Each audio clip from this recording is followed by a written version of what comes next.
ये है आपकी, हमारी और पृथ्वी पर मौजूद 87 लाख प्रजातियों के जीवों के अस्तित्व की कहानी। दोस्तों, ये बात सच है कि धरती पर जीवन के अस्तित्व को एक अरसा बीत चुका है। आज एक ही तरह के पक्षियों और प्राणियों की अनेकों प्रजातियां मौजूद हैं। यहाँ तक कि आज अलग अलग कॉन्टिनेंट्स में रहने वाले इंसान भी अलग अलग दिखाई पड़ते हैं। लेकिन क्या आपने कभी सोचा है कि जिस पृथ्वी ने करोड़ों सालों से जीवन को आश्रय दिया है, वो अपने शुरुआती दिनों में सिर्फ और सिर्फ पिघले हुए लावे का एक गोला था।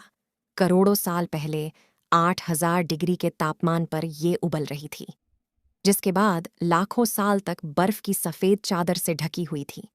तो किस तरह से पृथ्वी पर जीवन की शुरुआत हुई, और अगर पृथ्वी पर रहने वाले सभी जीवों के पूर्वज सिर्फ एक ही हैं, तो फिर करोड़ों सालों के विकास क्रम में हम सभी ने अलग अलग तरह की कॉम्प्लेक्स लाइफ में खुद को कैसे ग्रो किया।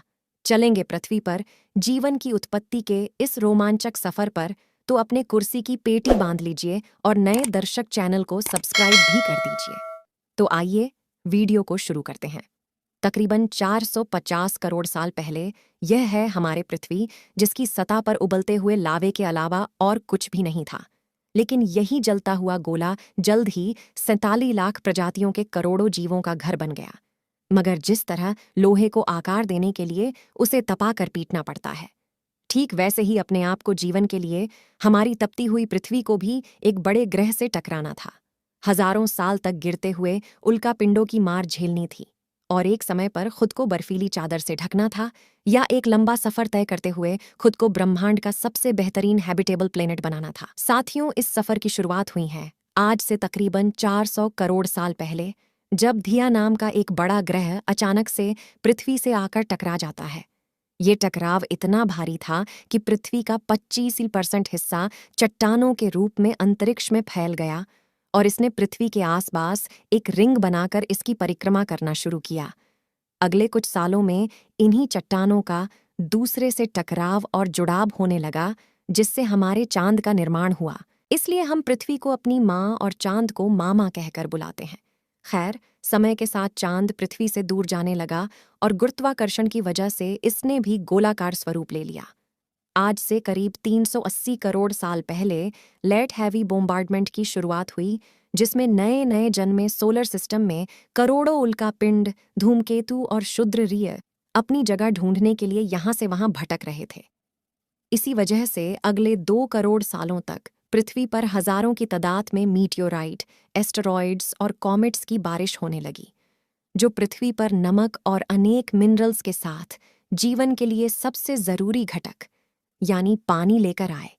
लेकिन ये पानी केमिकल और ऑर्गेनिक कंपाउंड से भरा हुआ था, और जब आसमान से इस पानी पर कड़ाकेदार बिजली गिरी, तभी पानी में मौजूद केमिकल्स एटम ने जुड़कर एक चेन बनाना शुरू किया, जिससे जेनेटिक मटेरियल का निर्माण हुआ। दूसरी तरफ ये पानी धीरे धीरे पृथ्वी को ठंडा करके जीवन योग्य तापमान बनाने में लगा हुआ था।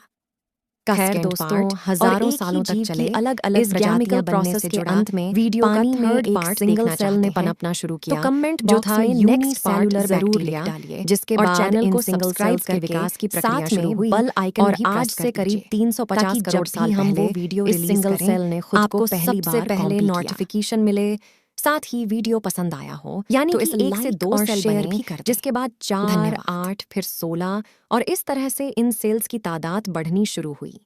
तब इन माइक्रोबियल सेल्स को ये नहीं पता था कि आगे चलकर यही सेल्स धरती पर इंसान, प्राणी और पक्षियों जैसे कॉम्प्लेक्स लाइफ के जन्मदाता बनने वाले हैं। खैर, जैसे जैसे सूरज की रोशनी पृथ्वी पर पड़ी, तो समंदर के पानी ने सनलाइट को अब्जॉर्व किया, और अंदर रहने वाले इन माइक्रोऑर्गेनिज्म ने धरती पर मौजूद कार्बन डाइऑक्साइड को पानी और ग्लूकोज में तोड़ा, जिससे पूरा समंदर ऑक्सीजन से भर गया।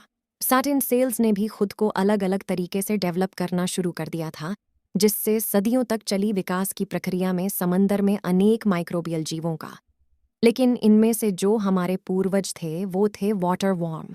आज से करीब 550 मिलियन सालों पहले समंदर में म्यूटेशन की वजह से नर और मादा प्राणियों का विकास हो चुका था, और अब जरूरत थी तो प्रजनन की मदद से अपनी संख्या बढ़ाने की।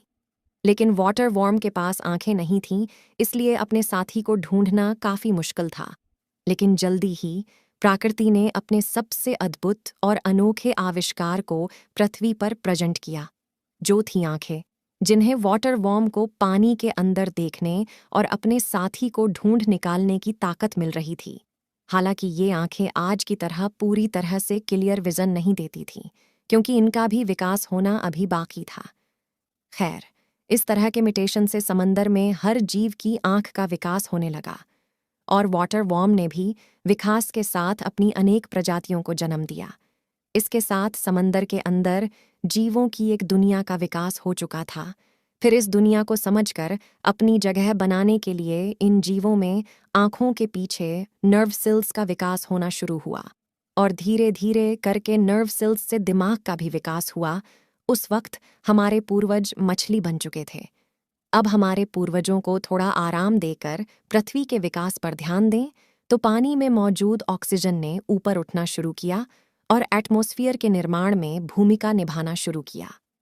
लेकिन पृथ्वी के अंदर मौजूद खोलते हुए लावे के वजह टेक्टोनिक स्प्लिट में दरार आने लगी, और सतह के नीचे मौजूद कार्बन डाइऑक्साइड ने पृथ्वी के वातावरण में अपनी पकड़ बनाना शुरू किया, जिससे एसिड रेन हुई और तापमान इतना कम हो गया कि सतह पर स्थित पानी बर्फ में तब्दील होने लगा, और उसने पृथ्वी को 3 किलोमीटर मोटी बर्फ की चादर से ढक दिया।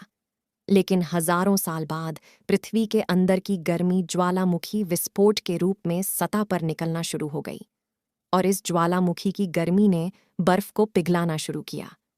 इस पिघलती हुई बर्फ ने सूरज की किरणों के साथ केमिकल रिएक्शन शुरू किया, और वातावरण में ऑक्सीजन की मात्रा बढ़ गई, जिसने सूरज की रेडिएशन के साथ रिएक्शन किया और ओजोन गैस का निर्माण हुआ, और ओजोन ने धीरे धीरे करके पृथ्वी को चारों ओर से कवर कर लिया, और सूरज से आने वाली हार्मफुल रेडिएशन को पृथ्वी के वातावरण में प्रवेश करने पर रोक लगा दी। यानी अब पृथ्वी की सतह कई मायनों में रहने लायक हो चुकी थी। दूसरी तरफ समंदर में मौजूद हमारी पूर्वज मछलियों ने अपने दांत और जबड़ों का निर्माण कर लिया था, लेकिन पानी में ऑक्सीजन की मात्रा काफी कम होने लगी थी, जिस वजह से ये पहली बार पानी की सतह पर आईं और ऑक्सीजन लेना शुरू किया, और इनके फेफड़ों का विकास हुआ, जिसके साथ पानी में इस्तियोस्टेगा नाम की प्रजाति पनपी भी, जो पानी के अंदर भी और हवा से भी ऑक्सीजन ले सकती थी। आज से करीब 375 मिलियन साल पहले बंजर धरती पर पहला पौधा उगा, और फिर इनकी तादाद धीरे धीरे बढ़ने लगी, जिसके बाद 10 सालों बाद इस्तियोगा ने अपनी पहली बार पूरा सर पानी से बाहर निकाला, और ये प्रजाति किनारे पर आकर खिसकते हुए जमीन पर आने लगी। लेकिन इनकी त्वचा सूरज की गर्मी सहन नहीं कर पा रही थी। हालांकि समय के साथ इस चमड़ी की परत मोटी होने लगी और पंजों का निर्माण शुरू हो गया, और हमारे पूर्वज इस्तियोगा से कैसी निर्या में तब्दील हुए, लेकिन इनके सॉफ्ट शेल्स वाले अंडे अब भी सूरज की रोशनी से तबाह हो जाते थे। इसलिए अपने अंडों के शेल्स को हार्ड करने के लिए इन्होंने समंदर से अलग धरती के लिए नई प्रजनन प्रक्रिया का निर्माण किया, और 340 मिलियन साल बाद आज भी हम इसी प्रक्रिया से रिप्रोडक्शन करते हैं, जिससे सेक्स कहा जाता है। इस तरह ये मछली विकास के साथ धरती के पहले जीव यानी लैंड रेप्टाइल्स में बदल गई, और इनके इवोल्यूशन से कई डायनासोर्स ने जन्म लिया। दूसरी ओर प्रकृति ने कई बड़े बड़े जंगलों का निर्माण किया था, जो इन डायनासोर्स और अन्य जीवों का घर बन चुके थे। शुरुआत में अपने पेट की भूख मिटाने के लिए कुछ डायनासोर्स ने पेड़ पौधे खाना शुरू किया, जिससे उनका शरीर लंबा और विकसित होने लगा, जबकि कुछ ने शिकार करके मांस खाना शुरू किया। इससे उनका शरीर छोटा और फुर्तीला बनने लगा। दूसरी तरफ रैप्टाइल्स की अलग अलग प्रजातियों के एवोल्यूशन से पृथ्वी के अलग अलग हिस्सों में अलग अलग जीव पनपने लगे थे, लेकिन इनमें से सबसे चालाक थे डायनासोर्स, जो अपनी सूझबूझ से धरती पर चारों ओर फैल गए और राज करने लगे। इसी तरह आज से 240 मिलियन साल पहले पृथ्वी डायनासोर्स का घर थी, लेकिन 65 मिलियन साल पहले एक कुदरती आपदा ने डायनासोर्स का खात्मा कर दिया, जिसके बाद एक ऐसे जीव ने विकास किया जिससे आगे चलकर हम इंसानों का जन्म हुआ और अन्य जीवों के अस्तित्व की शुरुआत हुई। और आज तक पेड़ पौधे और पक्षियों समेत कुल 87 लाख जीवों का विकास हो चुका है, जिसके बारे में हम आज आपको बताएंगे, तो वीडियो काफ़ी लंबा हो जाएगा। तो अगर आप पृथ्वी पर ह्यूमंस के एवोल्यूशन और ग्रोथ से जुड़ा का सेकेंड पार्ट और एक ही जीव की अलग अलग प्रजातियां बनने से जुड़ा वीडियो का थर्ड पार्ट देखना चाहते हैं तो कमेंट बॉक्स में नेक्स्ट पार्ट ज़रूर लिख डालिए और चैनल को सब्सक्राइब करके साथ में बेल आइकन भी प्रेस कर दीजिए ताकि जब भी हम वो वीडियो रिलीज करें आपको सबसे पहले नोटिफिकेशन मिले। साथ ही वीडियो पसंद आया हो तो इसे लाइक और शेयर भी कर दें। धन्यवाद।